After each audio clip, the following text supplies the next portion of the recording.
You start your day like you're bracing for something. Your body moves, but it's tense, as if even your breath is holding itself together. You speak with caution, even in simple conversations. You rest, but your mind keeps working, calculating, anticipating, staying ready, and you wonder why you're so tired, not just physically, but soul deep tired, a kind of exhaustion that sleep can't fix. Because you're not just tired from doing too much, you're tired from holding it all. Somewhere along the way, you learned that holding on meant surviving, that keeping control meant staying safe, that holding your breath might keep something from falling apart.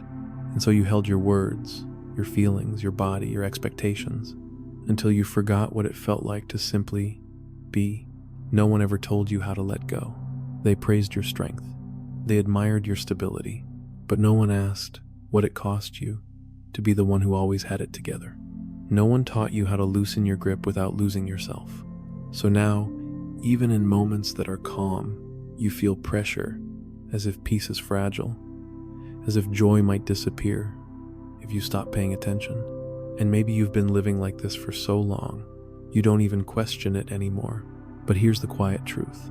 You're not tired because you're weak. You're tired because you're always on.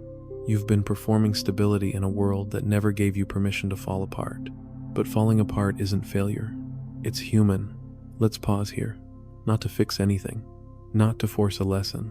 Just to notice the part of you that's still clenching. Still gripping life with both hands. Still afraid to stop. That part of you is brilliant. It kept you safe. It helped you survive. But it's also the part of you that's cracking. Cracking not from weakness, but from years of holding what was never yours alone to carry. So what if we made space here? What if this video, this voice, this moment was your permission to loosen the grip? Not all at once, not dramatically, just enough to breathe again, just enough to realize that presence doesn't come from control, it comes from surrender. And maybe you've never been taught how to do that, but you don't have to figure it out all at once. We'll walk it together one breath, one layer, one truth at a time. They called you strong when you didn't cry, when you kept going, when you carried what no one else could even see. They called you strong when you showed up with a smile, even though your soul was dragging itself through another invisible storm. And maybe, for a while, you believed them. You wore strong like armor, heavy, shining, protective, but also isolating. Because when everyone expects you to be the one who holds it all together, you start to believe you don't have permission to fall apart. You become the answer, the anchor, the rock. But rocks don't bend. They don't breathe. They just sit still while everything leans on them until they silently crack from the inside.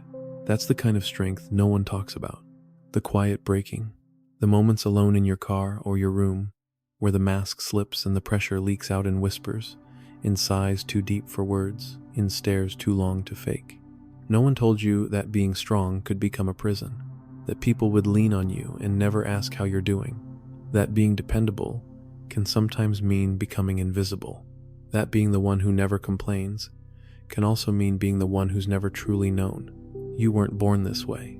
You became this way slowly, one expectation at a time, one unspoken rule after another, until you stopped asking for help, until you stopped expecting it. And it worked, didn't it? You got through things no one else knew about. You handled the chaos, smoothed out the messes, absorbed what others dropped. But here's the gentle truth. That wasn't strength. That was survival. And survival isn't meant to be a lifestyle. It's meant to be a bridge, not a home. You don't need to prove your strength by holding pain in silence. You don't need to earn love by being low maintenance, easy to handle, or always okay. You don't need to keep performing the version of you that gets praised for doing too much. Real strength? It isn't about holding it all together. It's about having the courage to be seen, soft, human, unfinished. It's about letting someone else carry a little of the weight, even when your first instinct is to say, "It's fine, I've got it." You don't have to be the rock anymore. You can be water. You can be wind. You can be a breath that says, "I'm tired, and I don't want to do this alone anymore." That's not weakness. That's the beginning of something softer, something more honest, something finally real. Liam never asked for much. He was the kind of person people relied on without thinking twice. The one who picked you up from the airport at 2 a.m., who remembered your dog's name, who stayed calm when everyone else was spinning. People called him solid. They meant it as a compliment. But to Liam, it felt like a sentence, because being solid meant never shaking, never cracking, never letting anyone see that sometimes he didn't want to be the strong one anymore. One night after work, Liam sat in his car in the parking lot for nearly 40 minutes, not crying, not talking, just sitting, staring at the steering wheel, like it was the only thing holding him together. His chest felt tight. His thoughts kept spinning in quiet circles. And even though the world hadn't fallen apart, even though everything looked fine on the outside, something inside him had started to give way. It wasn't one big thing. It was 1,000 small ones. The extra shifts, the unread messages, the constant smile he kept wearing like a shield, the endless holding of things no one ever noticed. And suddenly, the weight of it all became impossible to ignore. His breath shook, not from panic, but from the sheer effort it took to keep pretending that nothing was wrong. A didn't sob. He didn't break down in dramatic fashion. He simply cracked, like a quiet tremor in the foundation, not enough to collapse the house, but enough to finally feel. And in that moment, something strange happened. He didn't feel weak. He felt human. For the first time in years, he admitted to himself, "I'm not okay, and I don't want to carry this alone anymore." No one had ever told him that admitting this wasn't a failure. No one had ever made space for him to say it without feeling like a burden. But as he whispered those words into the dark, it was as if his body responded not with shame, but with relief. Liam didn't quit his job the next day. He didn't suddenly become someone else. But he started doing something quietly revolutionary. He stopped hiding how heavy things had become. He asked a friend to talk. He started saying no more often. He let himself cry, even if just for a few minutes, in the shower where no one could hear. And slowly, the crack became a doorway, a place where softness could enter, where truth could breathe, where the pressure could release not in an explosion, but like steam rising off a mug on a winter morning. Liam wasn't less strong. He was finally strong in a new way, a way that allowed him to be held to, and that changed everything. There's this woman I used to work with, not closely, just down the hall. We weren't friends, but I noticed her. The way she always seemed to be in motion. Her steps were quick, purposeful, like she was always late to something she couldn't name. She smiled a lot, the kind of smile people admire, the I've got it all together kind. Every morning she arrived early, coffee in hand, headphones in. Every evening she was the last to leave. She once told someone at lunch that silence made her anxious, but I don't think it was just noise she was avoiding. You see this sometimes. People who keep themselves busy, not because they have to. I remember overhearing her once, on a call with her mom, and that stayed with me. It made me think about how often we confuse movement with meaning, as if staying in motion somehow makes us safe, or worthy, or real. She looked fine, always composed, always helpful, always performing the part. But then there was a week she didn't come in. Some kind of flu, they said. And when she returned, she was a little slower, not broken, just a little less tightly wound. Her laugh had a pause in it now. Her eyes didn't scan the room as much. I heard someone ask her, jokingly, if she was finally learning to relax. She smiled, softer this time, and said, "Maybe I got tired of being afraid of the quiet." That line stayed with me, because isn't that what so many of us do? We chase distraction. We stay busy. We fill every silence because we're scared of what might echo back. But sometimes, rest isn't a luxury. It's a reckoning. It's the place where all the feelings you buried come to sit beside you. And maybe she had that moment. Lying still, phone on the nightstand, inbox ignored. Nothing urgent, nothing to prove, just her breath, and the slow return of a voice she hadn't heard in years. Her own. She never made a big speech. She never talked about transformation, but you could feel it in the way she walked a little slower, looked people in the eye a little longer, didn't fill every second with doing. There was space in her now, and in that space, she was beginning to live. I once overheard someone say something on a train that I've never forgotten. It was one of those early mornings, the kind where people barely look up, and across the aisle, a man in his 30s was speaking quietly into his phone. I wasn't trying to eavesdrop, but the train was quiet, and his words drifted in like smoke. He said, "I think I'm tired because I'm always gripping everything. Like if I let go, I'll disappear." He didn't sound dramatic. He didn't sound broken, just honest. The kind of honesty that makes you stop scrolling, stop pretending not to listen. I don't know who he was, but I've carried his words with me, like a note tucked in my coat pocket, because I think we all do that, in one way or another. We hold on to roles, to people, to responsibilities that long ago stopped being ours to carry, not because they serve us, but because we've convinced ourselves that if we let go, the world might fall apart.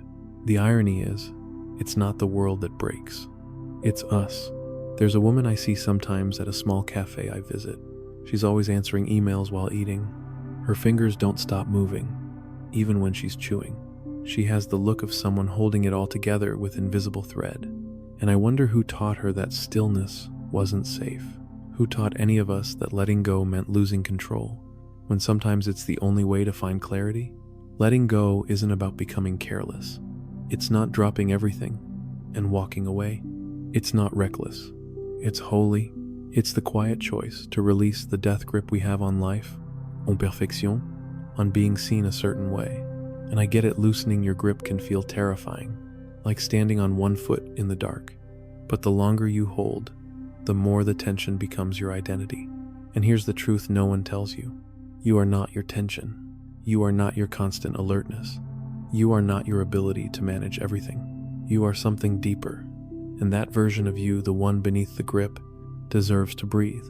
I once tried a practice someone told me about. Very simple. They said, hold your fist tight. Hold it so long that your fingers tremble. Then release slowly.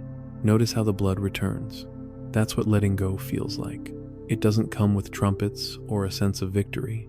It comes with a strange kind of warmth. Relief that hurts a little at first. Because when you've lived clenched, even softness can sting. But with time, the sting fades, and the softness remains. So maybe we practice, in small moments, choosing not to explain ourselves again, choosing not to answer that message right away, choosing to pause before saying yes, just to be liked. That's where it begins. The sacred art of loosening your grip. Not because life is suddenly easy, but because you've decided that you are worthy of ease too. There's a kind of peace that doesn't come loudly. It doesn't arrive with enlightenment or a sunrise or some life-changing epiphany. It doesn't shout, doesn't knock. It just arrives, like a warm coat laid over your shoulders by someone who loves you quietly, without asking. You don't always notice it at first. Sometimes it shows up as a longer exhale than usual, or a moment where you realize you're not clenching anymore. Your jaw is soft. Your thoughts are quieter. You're not rehearsing 5 versions of how to respond in a conversation that hasn't even happened. You're just here. There was this moment I once witnessed a small thing. A man on a park bench, coffee in hand. He wasn't scrolling, wasn't talking, just staring up at the trees, blinking slowly. He looked completely unremarkable and entirely free. That's what peace looks like sometimes. Not a vacation, not an escape. Just the ability to be somewhere without rushing to the next. And it made me wonder, how many of us are chasing peace that we've already brushed past 100 times? We imagine it's on the other side of achievement, or clarity, or fixing everything. But peace doesn't need everything to be perfect. It just needs space. And you can make space even in a messy life. Even with unanswered emails, unfinished healing, and days where you still overthink. Peace doesn't require you to be perfect. It just asks you to be here, even if you don't know how to stay yet. Even if your body still tenses sometimes out of habit. Even if your mind still reaches for control out of instinct. Because here's the part no one tells you. Peace isn't a prize. It's your baseline. You just forgot. You forgot because life taught you to brace, to grip, to prove, to perform. But when you stop, really stop, you remember. You were never meant to live in a constant state of readiness. You were meant to notice the way light lands on your hands. You were meant to laugh mid-sentence, not after. You were meant to love people without also calculating how they see you. You were meant to breathe without apologizing for taking up space. And that version of you, the one that breathes, feels, rests, she's still in there. He's still underneath the armor, waiting, not for your perfection, but for your permission. So maybe this is it. Not a grand finale, not a transformation, just a moment, a pause, a place to whisper to yourself, I don't have to hold it all anymore. And still, I am enough. And maybe, just maybe, that's what peace sounds like.